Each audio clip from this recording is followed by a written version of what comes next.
In the small, dusty village of Amugiri, where red sand painted every footpath and hunger danced in many homes, lived a young girl named Glory. She was only 22, but her eyes held the weight of 100 lifetimes. Since her mother died 5 years ago, Glory had known no peace. Her father, Mr. Thomas, had changed. Once a kind farmer, now a cruel drunkard.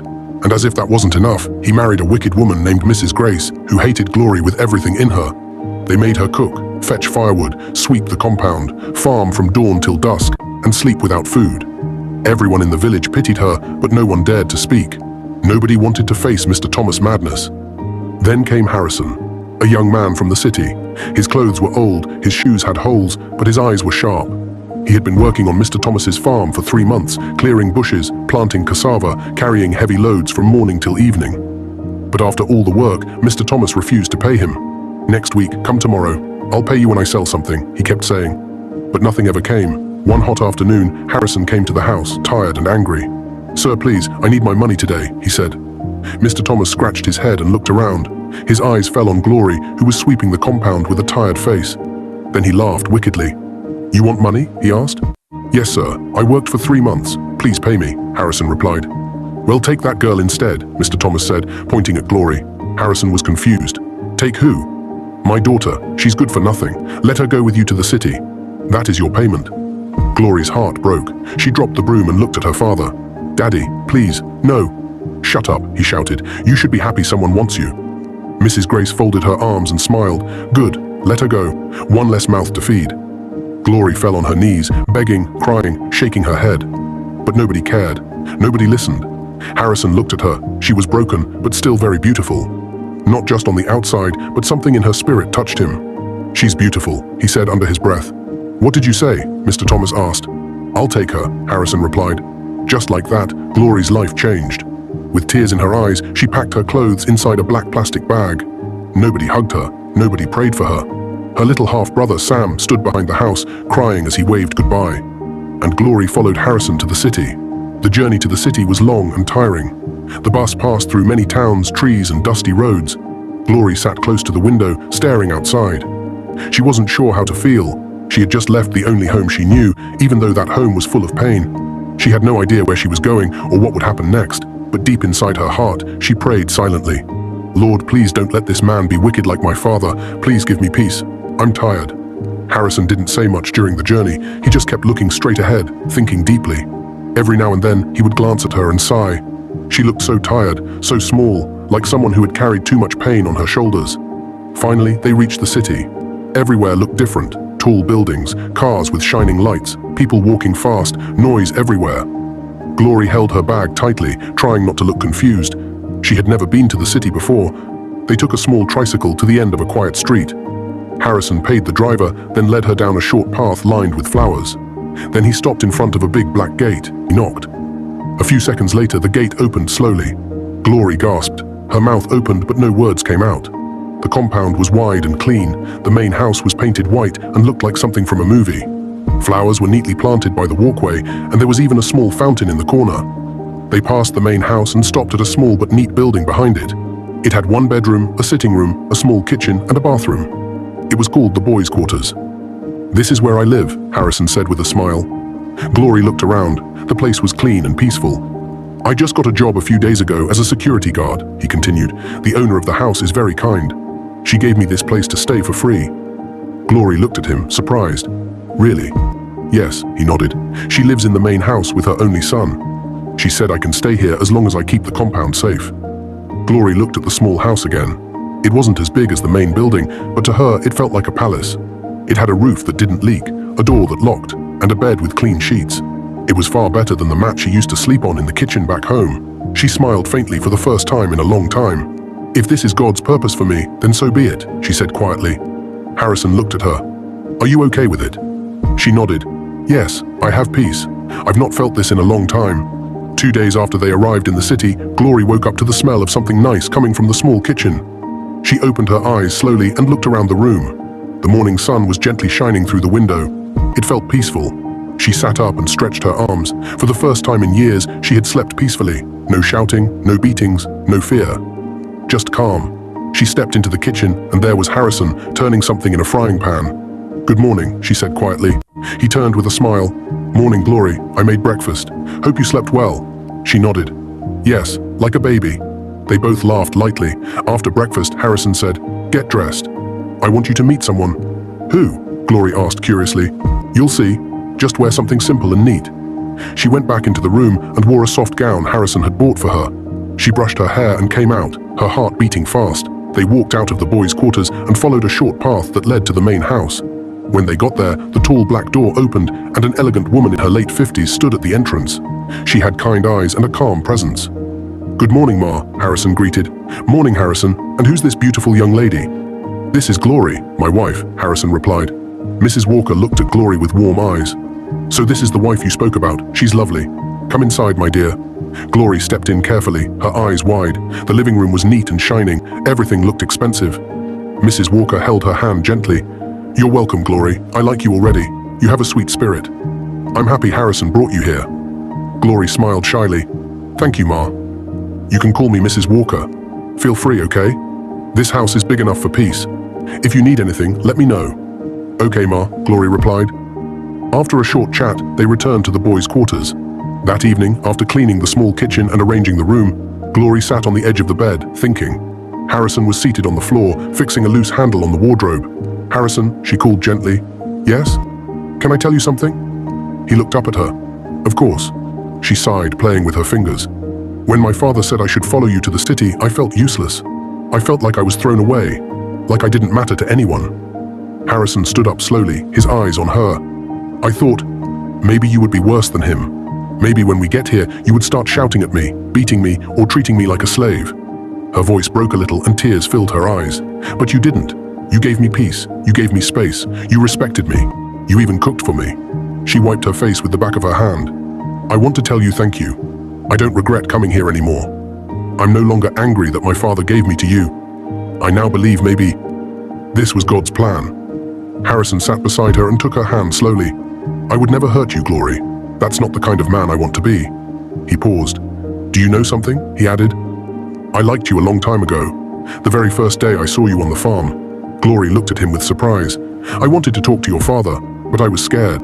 I thought he would reject me, insult me, or even chase me away because I had nothing." He smiled gently. "But that day, when he told me to take you instead of paying me, I was shocked. Yet deep inside, I was happy. It felt like a door had opened." Glory looked down. "I don't love you yet, Harrison." "I know," he said quickly, "and I'm not rushing you." She nodded slowly. "But I like how you treat me. Like I matter, like I'm not a mistake, like I'm a queen." He smiled wider. "That's because you are, Glory. You're a queen. You've just been hidden in the wrong palace." Glory laughed softly, wiping another tear.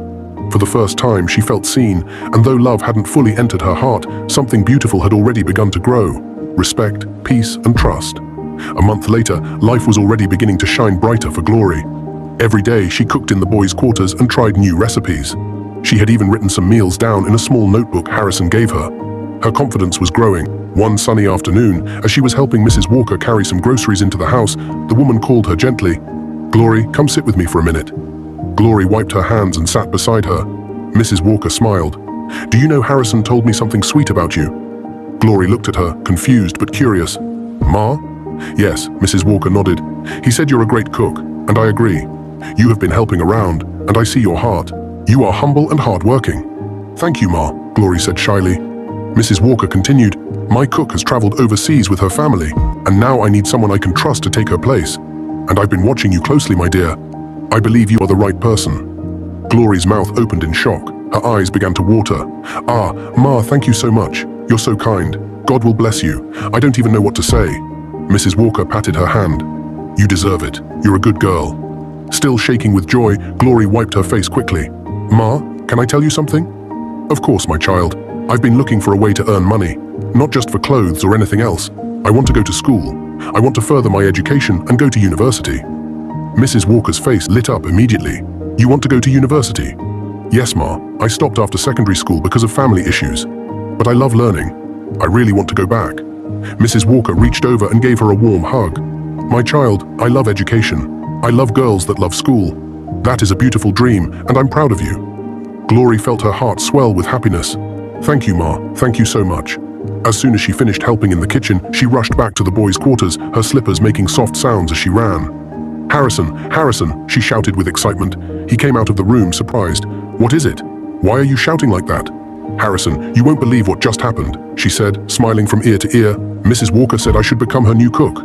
Wait, seriously? Harrison asked, his eyes wide. Yes, and she said she'll be paying me every month. I also told her that I want to go to university, and she was so happy. Harrison pulled her into a hug. That's my wife, my working-class wife. Glory laughed, blushing. Ah, Harrison, don't start. No, I mean it, he said, holding her hands. You've come a long way, from the village to the city, from tears to smiles, from rejection to celebration. She nodded, still smiling. It feels like a dream. And the best part is, the dream is just starting, Harrison added. That night after dinner, Glory and Harrison lay side by side on the bed, facing the ceiling. The day had been long, but beautiful. Glory couldn't sleep. So many thoughts were running through her mind. After a long silence, she turned slowly and looked at Harrison. Harrison, she called gently. Yes, he replied, still looking up. Can I ask you something? Anything, he said, turning to face her.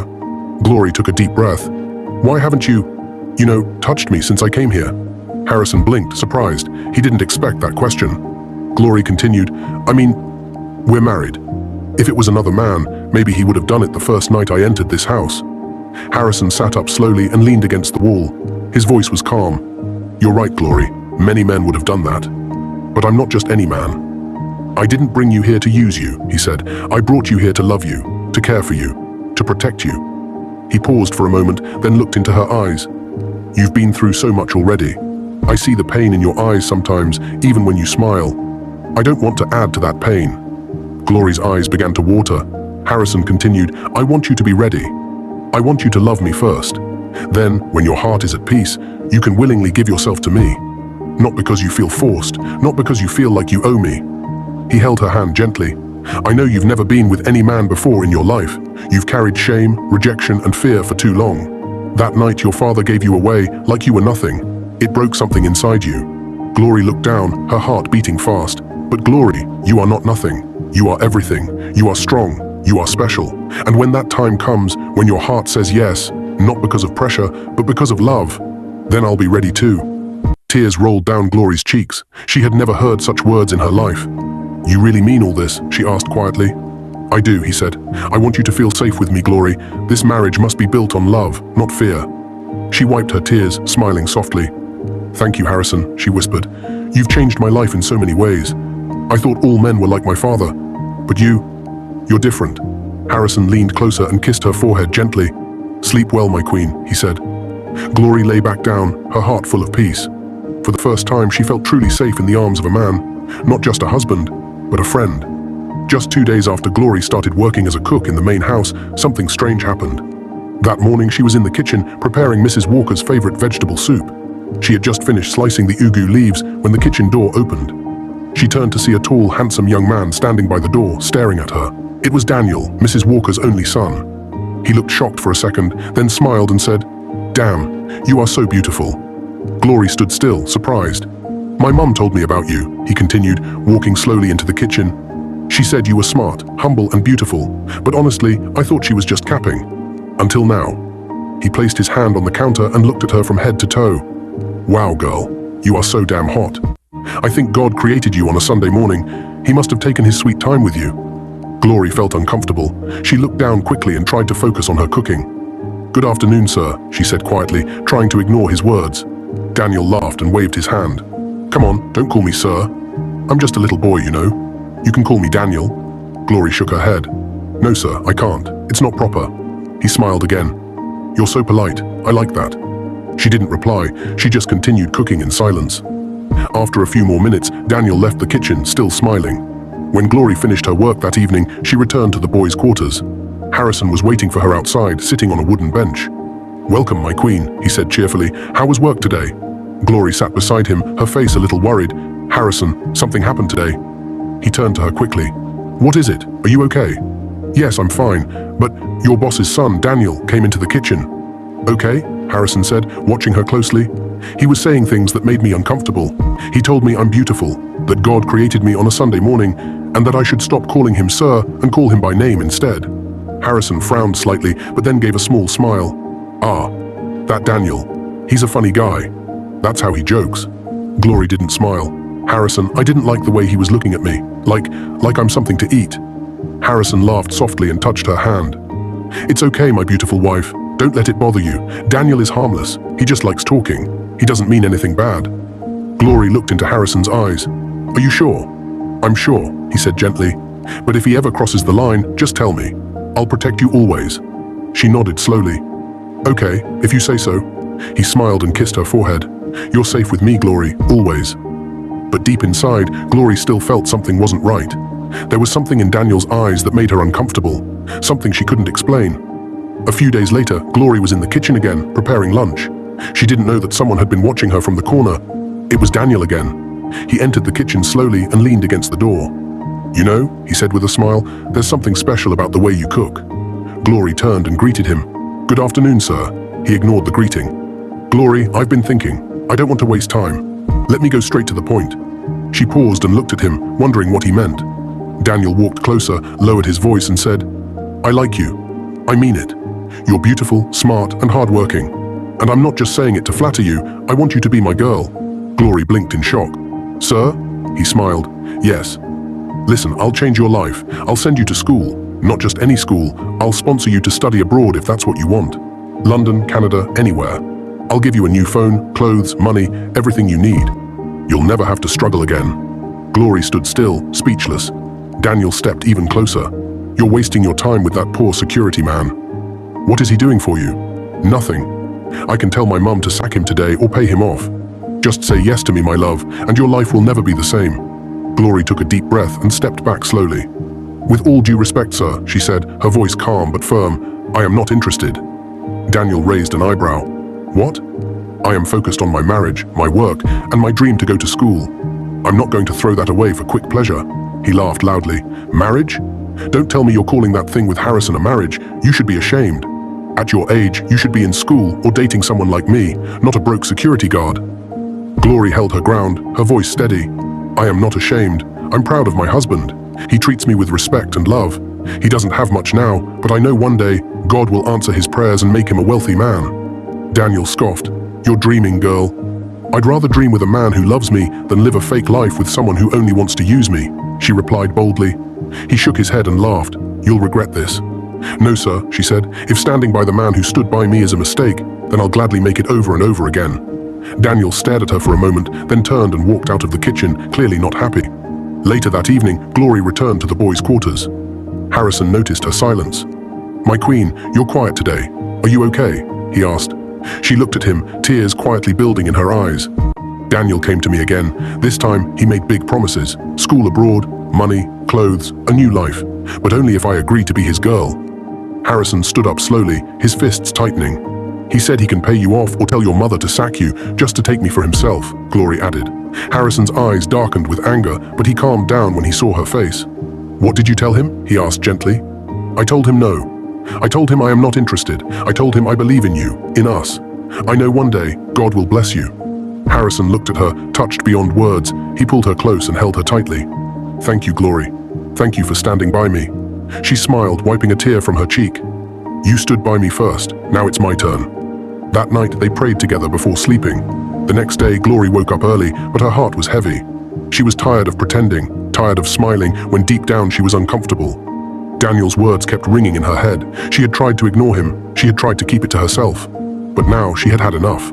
She walked straight to the main house and knocked gently on the door. Mrs. Walker opened the door, smiling as usual. Glory, my daughter. Good morning. Hope you slept well. Good morning, Ma, Glory said, looking down. Mrs. Walker noticed the change in her face and invited her in. What's wrong, Glory? You don't look like yourself. Glory took a deep breath. Ma, I came to talk to you. Please don't be angry. Mrs. Walker sat down slowly.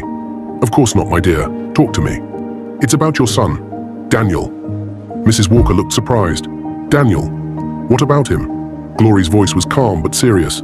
He has been disturbing me, saying things that make me very uncomfortable, promising me money, telling me to leave my husband and be with him. He said he'll send me abroad and give me a better life if I agree.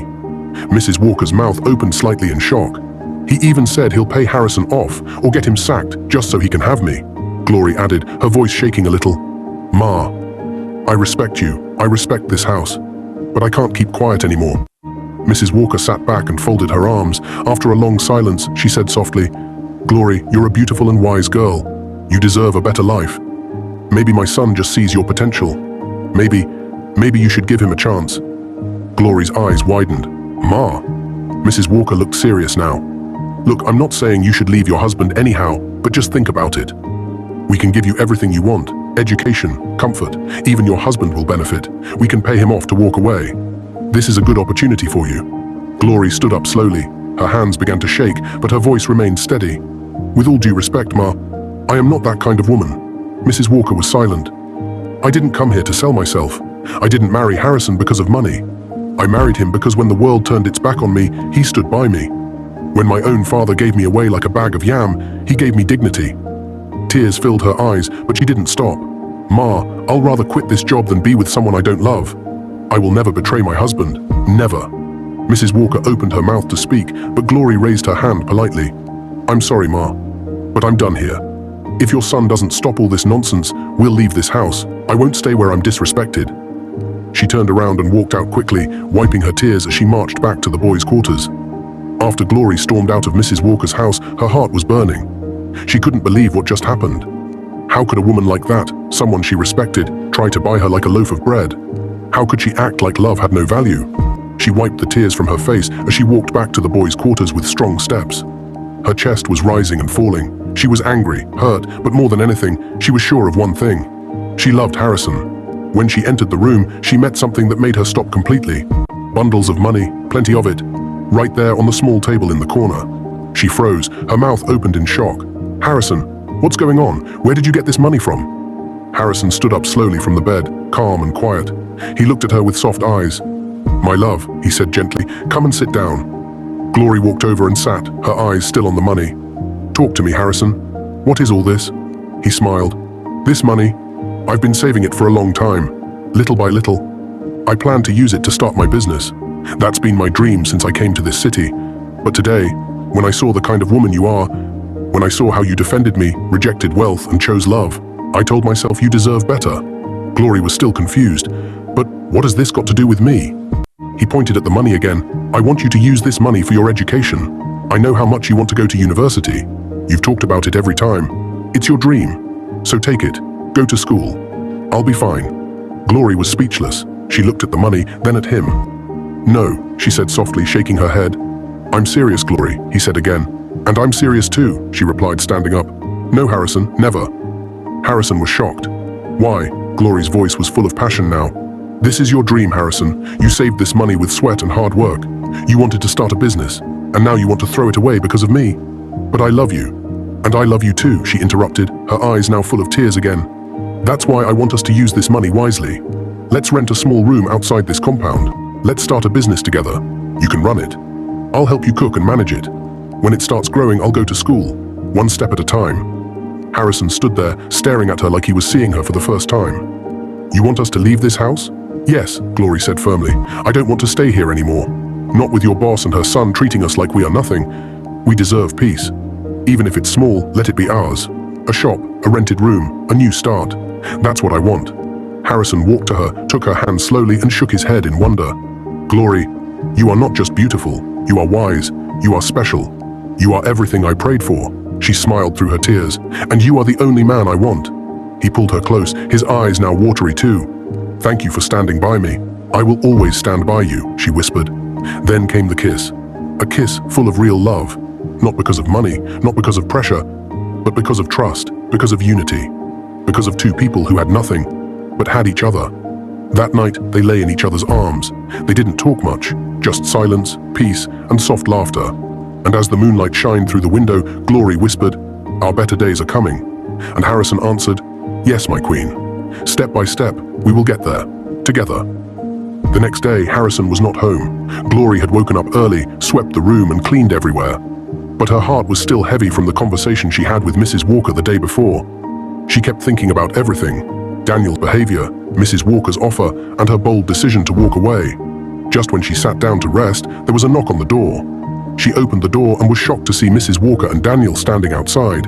Glory was quiet. "Good morning, my daughter," Mrs. Walker said gently. "Please, Glory, we came to apologize," Daniel added with a serious face. Glory stepped back and let them in. Mrs. Walker sat down, looked at Glory with kind eyes and said, "We are so sorry for everything. For what my son said, for what I said too. We were wrong. Daniel lowered his head. I was foolish. I allowed pride and bad behavior to blind me. But I see it clearly now. Harrison is lucky. You're a real wife. Mrs. Walker nodded. Yes, he's very lucky to have someone like you. You are special, Glory. Rare. Women like you are not easy to find. Glory's eyes softened. She sat quietly, listening. We called you our wife yesterday, Mrs. Walker continued with a soft smile, and we meant it. You are our wife. Glory gave a small smile. Thank you, Ma. I'm not angry anymore. I forgive you. Mrs. Walker smiled even more, then she said something strange. You are my son's wife. Glory frowned a little. Your son? Mrs. Walker smiled. Don't worry, my dear. You will understand soon. After a few more minutes, they stood up, hugged her, and left. Glory stood by the door, confused. What do they mean? Later that evening, Harrison returned home. He looked tired but happy. She turned sharply. Where did you go since morning? I've been waiting for you.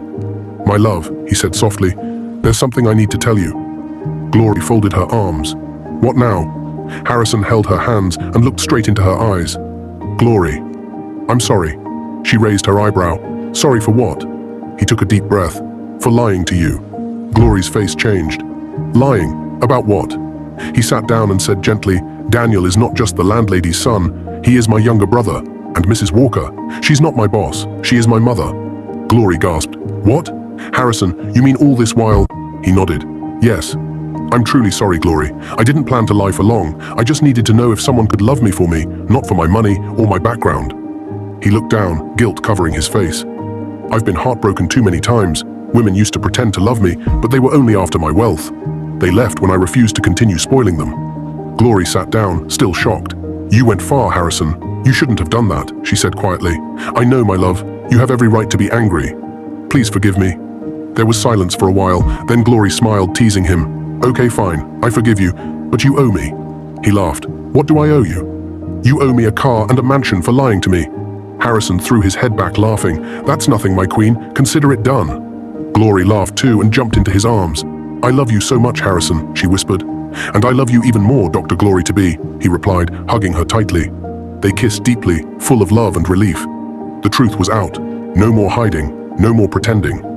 The news spread fast. Harrison, the poor security man, was actually a billionaire. When Glory's father heard the news, he almost choked on his palm wine. His eyes turned red with shock. He picked his phone and called Glory immediately. My daughter, please forgive me, he said in a humble voice. I was blind. I didn't know God had blessed you like this. Glory was silent.